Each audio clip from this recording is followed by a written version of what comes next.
Buenas tardes, bienvenidos y bienvenidas a su programa Sí Conectamos. Y el día de hoy tenemos un programa especial. Yo les quiero decir que hoy se cumple uno de mis sueños porque justamente se han mezclado dos aspectos que he soñado durante mucho tiempo. Una es producir un programa de entrevistas psicológicas. Es algo que desde que yo era adolescente anhelaba tener. Y la otra es tener a uno de mis maestros y amigos aquí en el programa, que es Javier Echevarría, con quien he tenido el gusto de poder conocerlo y además ahora de poder conversar sobre Amor y Dolor, que es uno de sus espectáculos y obras que ha puesto y que nos ha encantado. Seguramente muchos de ustedes lo han visto y los que no se los recomiendo, porque además dentro de poco, y Javier me ha adelantado ya, se vienen talleres de Amor y Dolor. Y pues Javier, te damos una bienvenida aquí al público de Muchas Si Conectamos. gracias, muchas gracias, muchas gracias. Muchas gracias por tus palabras, ¿no? Me ha sorprendido cuando me lo has dicho y bueno, era un sueño fácil de cumplir, no solamente me avisaste, un par de semanas de coordinación y ya está. Sí, hay sueños y sueños y justamente en el camino uno va encontrándose y imagínate, ¿no? Entre tantas posibilidades, habernos conocido un poquito más de cerca también es algo y que yo creo que no es una casualidad, sino que nos da justamente espacio para conversar sobre más cosas vinculadas al programa. Y quisiera empezar, Javier, preguntándote sobre esto del amor y el dolor, ¿no? Desde tu perspectiva, ¿cómo tú crees que puede convivir el amor y el dolor en una relación sana, que es lo que todo el mundo hoy día busca? Bueno, definitivamente siempre existen ambas cosas en la vida. Lo que pasa es que si no entendemos cómo funciona el dolor, entonces creemos que el dolor es insano y lo que produce problemas es el sufrimiento, que no es lo mismo que el dolor. Y eso, bueno, aquí no se ve y no se va a ver en las cámaras, pero justamente hablamos que allá al frente hay un Buda, ¿no? Ajá. Ya, que a mí me gusta y Buda lo dijo, ¿no? El dolor es inevitable, el sufrimiento es opcional. Entonces el sufrimiento es una pelea contra el dolor. Y cuando te peleas contra el dolor es cuando empieza lo tóxico, por llamarlo de alguna manera como ahora se llama, ¿no? Que a veces hay muchos malos entendidos. ¿A qué me refiero? Que es pelearse con el dolor. Es comenzar a pelearte en tu cabeza, ¿no? Pero ¿por qué es esto? Comenzar a tener creencias, comenzar a tener hipótesis, conclusiones, comenzar a odiar, comenzar a resentir, es decir, crear pues todo un aparataje psicológico a partir del dolor, ¿no? Entonces, y ahí es cuando se vuelve sufrimiento, y ahí cuando comienza a crecer, y ahí es cuando las relaciones en general comienzan a deteriorarse, ¿no? ¿Y cómo lidiar, Javier, con eso? Porque a nadie le gusta sentir dolor. Es más, tú en el espectáculo comentas de que mucha gente se anestesia para no sentir el dolor. Claro, lo primero es que uno tiene que aprender a sentirlo, o sea, dejar de tenerle miedo al dolor. Pero claro, en estos tiempos tenemos un problema con el dolor. Date cuenta que en los tiempos de Freud, Mm. el tema era la represión del placer. En estas generaciones es la evasión del dolor. Es otro el mecanismo de defensa y es otro el conflicto. O sea, acá las personas no soportan ni siquiera un pequeño dolor de cabeza. O sea, te duele y te vas de frente a la farmacia y te pepeas. O sea, no soportas pero nada. Y cuentas tú la noticia como, esto me duele, como si fuera una cosa tan importante. Bueno, pues te duele, ¿cuál es el problema? ¿No? O sea, la vida duele. ¿No? El niño se cae al piso y ¿qué hacen los padres? Inmediatamente lo tratan de distraer. No ha pasado nada, mire juguetito, o sea, no, que no te pase, por favor, no llores, ¿no? En vez de acogerlo y decir, llora, ¿no? Y llora el tiempo que tengas que llorar. Permite que el dolor haga su trabajo. Y el dolor tiene una función. El dolor no es el enemigo. El dolor no es lo opuesto al amor. El dolor es lo que permite que el amor exista también. Porque todo vínculo de amor tiene implícita la posibilidad del dolor. En principio, porque ese vínculo va a terminar. Ujú. ¿Por qué? Porque alguien se va a morir primero. O sea, esa es la esencia de nuestras vidas. La esencia de nuestra vida es que nosotros nos vamos a despedir de nuestros seres queridos y nuestros seres queridos se van a despedir de nosotros cuando nosotros nos muramos. O sea, esa es la esencia de la vida, ¿no? Y es lo que hace que podamos justamente construir vínculos más estables para poder afrontar eso. Si uno le tiene miedo al dolor, en el fondo también está teniendo miedo a la muerte y finalmente no te vinculas por miedo al dolor. Otra cosa es el sufrimiento. Como vuelvo a repetir, el sufrimiento es otra cosa y tiene su propio proceso, ahí donde te metes en el laberinto. Pero en el dolor hay que permitirlo. Así sucede. En todo vínculo humano se chocan en principio, dos expectativas con dos historias de vida. O sea, es imposible que todo encaje. Va a haber momentos donde sucede algo que no esperabas, cosas que te puedan doler, ¿no? Y el gran descubrimiento que tiene que tener el ser humano es darte cuenta que no es el otro que está produciendo el dolor, sino eres tu forma de ver la vida lo que hace que el dolor pueda crecer o no. Pero finalmente la esencia del dolor está asociada a la pérdida. El duelo es el proceso de duelar el dolor, cualquier dolor que sea, aunque sea pues tu pequeño dolor de cabeza. En ese momento tu salud ya no es como la de antes, hay un microduelo, ¿no? Estaba muy bien y ahora no, tengo que estar en cama, ¿qué hago? No quiero, méteme una inyección, ¿no? Entonces, ese es lo que hace que nuestra sociedad sea tan frágil en estos momentos. Y en ese ciclo justamente del duelo, del proceso que es justamente tras la pérdida, yo recuerdo que en tu libro tú citas, por ejemplo, a Gabriel Rolón, que es un psicoanalista muy interesante, del cual tuviste la oportunidad de conversar Sí. con él este año. Y ahí comentas justamente que es un proceso de subir y bajar, Ujú. ¿no? Y siempre en tu libro, en el espectáculo, dices, Sí, es subir y bajar la montaña. exacto. Y yo me acuerdo, Javier, que el año pasado, justamente en esta experiencia del taller de amor y dolor que hiciste, tuvimos un espacio para compartir y dijiste, siento que no has terminado de caer, Ajá. ¿no? ¿Cómo uno se puede dar cuenta y decir, bueno, a ver, ya bajé la montaña y esta es la montaña y ahora toca subir?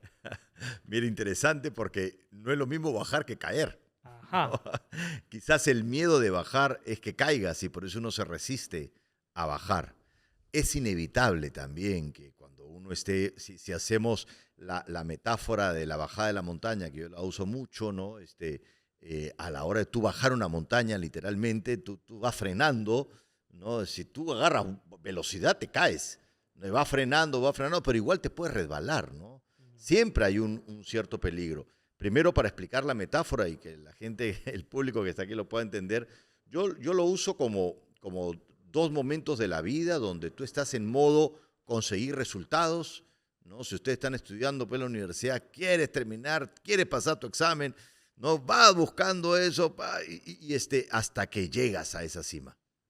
Pero luego te despides de la cima, ¿no? Como cuando ustedes se despidieron del colegio.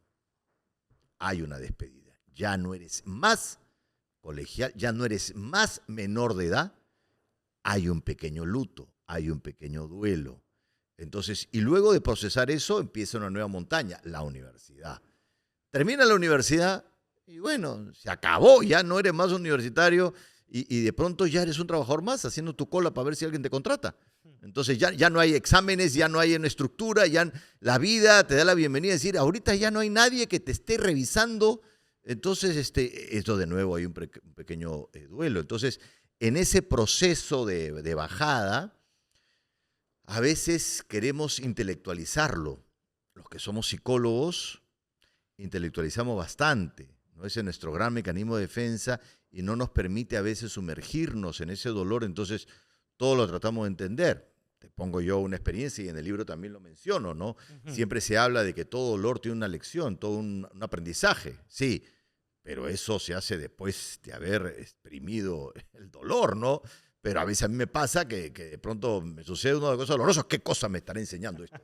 ¿Esto tendrá algún mensaje oculto? ¿No? Le digo, pero si ahorita lo que tengo que hacer es gritar, chillar, no, me meto en la cabeza para intentar. Entonces, eso nos pasa mucho a los que estamos en este trabajo y a mí también me cuesta dejar de que la cabeza esté encontrando lecciones y simplemente sumergirse en el dolor para que luego las lecciones aparezcan, no como un proceso intelectual, sino como un descubrimiento existencial.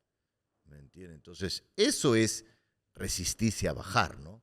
Y cuando uno se resiste a bajar, a veces cae, pues, y se revuelca.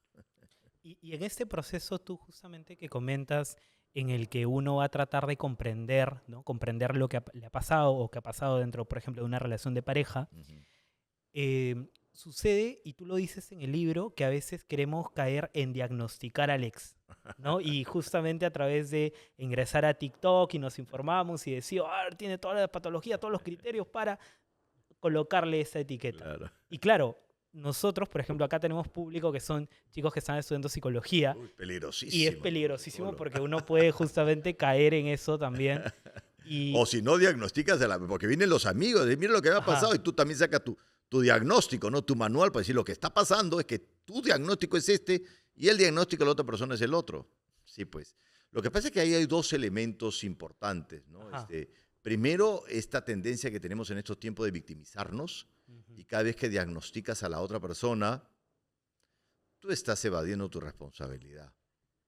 Y por otro lado, una cosa bien loca que está pasando en estos tiempos, donde a la gente le encanta el diagnóstico y el diagnóstico se ha convertido en tu identidad. ujú. La etiqueta ahí. ¿Sí? Dime tu patología para decirte quién eres. O sea, ya falta poco para que la gente salga a marchar el colectivo de los ansiosos.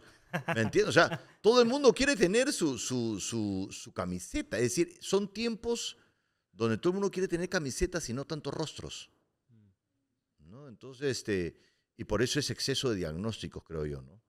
Sí. ¿Y cómo podemos hacer para evitar caer en ese riesgo, digamos, de tener esa tendencia siendo estudiantes, profesionales de la psicología? Mira, cuando uno está en la bajada de la montaña, Ajá. uno tiene que permitir todo lo que ahí pase, ¿no? Así se te ocurra, pues, diagnosticar, decir todas las lisuras, ¿no? Es más, pienso yo que para uno dejar de victimizarse, primero tienes que permitirte sentirte víctima también durante un periodo de tiempo. La rabia, que es una emoción tan importante en el duelo, en esencia tiene un componente de victimización, ¿no? Porque en la rabia te da rabia algo o alguien que tú consideras que te ha causado esto o aquello. Y es parte del proceso sentirlo. El asunto es cuando te quedas ahí. El asunto es cuando te quedas. El asunto es cuando el diagnóstico no es parte de la expresión, digamos, del vómito emocional, sino es el camino que haces para dejar de sentir Ujú. y para intelectualizar. Entonces ahora ahora me siento mejor. Ahora que sé que tal persona tiene tal y tal y tal diagnóstico y que yo, en verdad, no hice nada, ¿no? Porque soy una persona libre de diagnósticos, ¿no? Entonces, ya, uff, qué alivio, ya no tengo chamba, ya no tengo que mirarme. Ahí empieza el sufrimiento, porque empiezas, como te digo, la evasión, el querer dejar de trabajar en ti. Pero cuando es simplemente producto de tu rabia, ¿no? Y mientras gritas, expulsas diagnósticos que duran el tiempo de lo que te duró la rabia, ¿no? Y al día siguiente te das cuenta que no tiene mayor consistencia, bueno, pero no es lo que siempre pasa, ¿no? Buscas en TikTok y en demás cosas, en muchas cosas para ver esto que pasó, el origen es el diagnóstico ajeno, ¿no? Y justamente partiendo a la siguiente pregunta que está relacionada, ¿qué relación existe entonces en estas personas de repente que se quedan en el trauma emocional o en el sufrimiento que tú has descrito y la capacidad de repente de abrirse al amor en futuras relaciones? Ujú. Claro, eso es lo que sucede, ¿no? Porque esto que hablábamos de las lecciones, a veces las lecciones son, pues, ¿qué has aprendido, no? Bueno, he aprendido que el amor no sirve para nada, ¿no? He aprendido que los hombres son una basura, he aprendido que la mujer es una tal por cual. Bueno, eso no es aprender, ¿no? Eso es quedarte en el sufrimiento.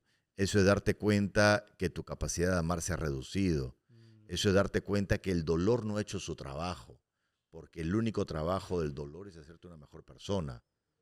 Entonces, cuando tú te das cuenta que eres una mejor persona, luego del dolor, no es cuando deja de dolerte, ¿ah?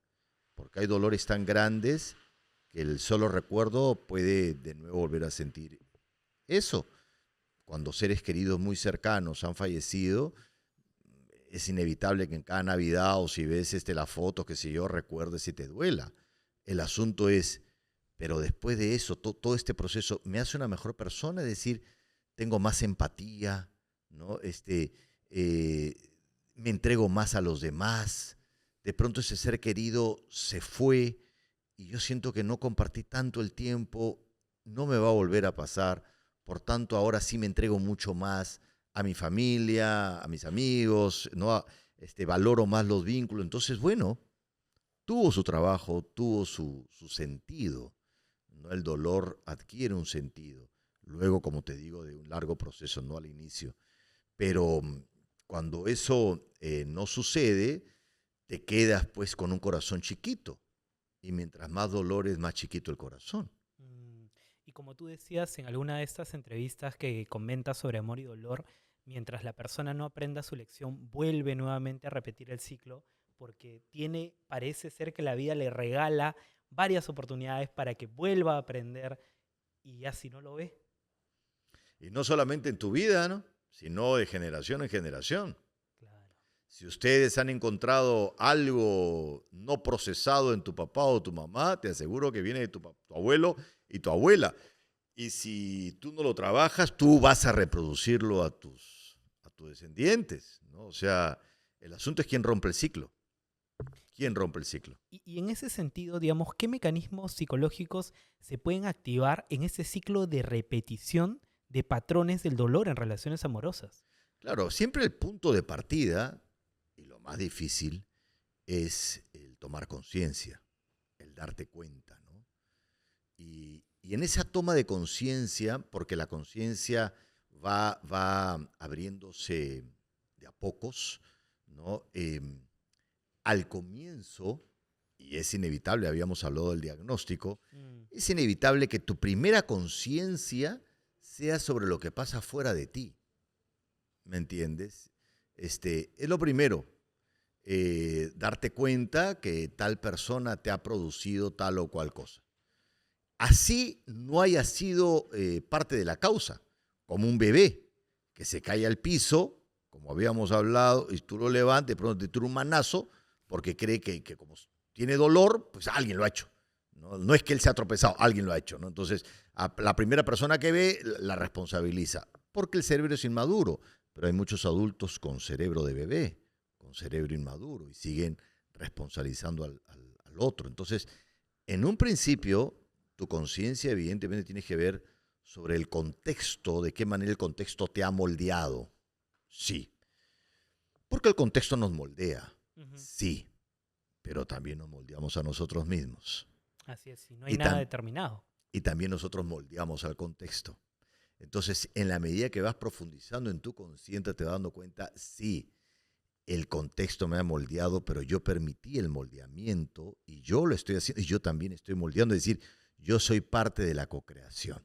Mm, Cuando te das cuenta de eso, ya viene la siguiente parte, que es la más brava, que es el desmantelar las conductas, porque con el tiempo se vuelven hábitos y los hábitos se vuelven vicios, entonces es un círculo vicioso donde tú dices, yo me doy cuenta, pero el cuerpo me gana, es decir, ya los condicionamientos clásicos, así bien, o sea, bien parecido pues a la rata, ¿no? A la rata de Skinner o al perro de Pavlov, pues seguimos comportándonos así. Entonces, claro, nosotros tenemos la capacidad que el perro y la rata no tiene de darse cuenta que estamos condicionados, pero no necesariamente, por más que nos damos cuenta, sabemos romper el condicionamiento, porque ya así nos es, hemos habituado a eso, ¿no?